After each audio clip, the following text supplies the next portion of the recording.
JM Fiang, lantaran na. Pati cellphone ng JM Fiang, photo na nila, ang nakalagay sa back nito. Ayon kay Fiang, if ever, na magkaroon siya muli ng relasyon, mas bet na niya, ang friends in public, lovers in private. Na ikinatutuwa naman ng mga fans. Halata mo kasi, na di nila pinapabayaan ang isa't isa. Sa pagtakas muli ni Fiang sa stage, para makapag-picture sa mga fans. Sinundo ito ni JM. Di talaga maiwasan ni Fiang.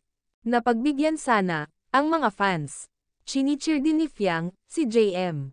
Pag ito ay nahihiya pa sa madaming tao. Samantala, best friend ni JM, sinagot ang tanong ng mga fans.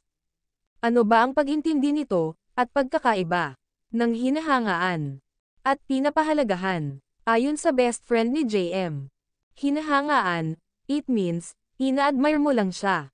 Walang pagpapahalaga. For example, hinahangaan mo si Liza Soberano. Hanggang doon na lang yun, humahanga ka, dahil sa itsura niya, or dahil sa attitude niya. Yung pinapahalagahan, malalim yun. Pinapahalagahan mo siya, dahil mahal mo siya.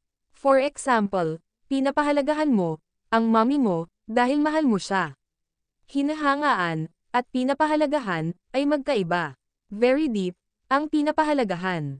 Napakalinaw ang binitawang sagot ng best friend ni JM. Si JM Ibarra, hinahangaan si Jazz nung nasa BNK sila. Si Fiang, mula sa BNK hanggang sa outside world, pinapahalagahan ito ni JM Ibarra. Yeah.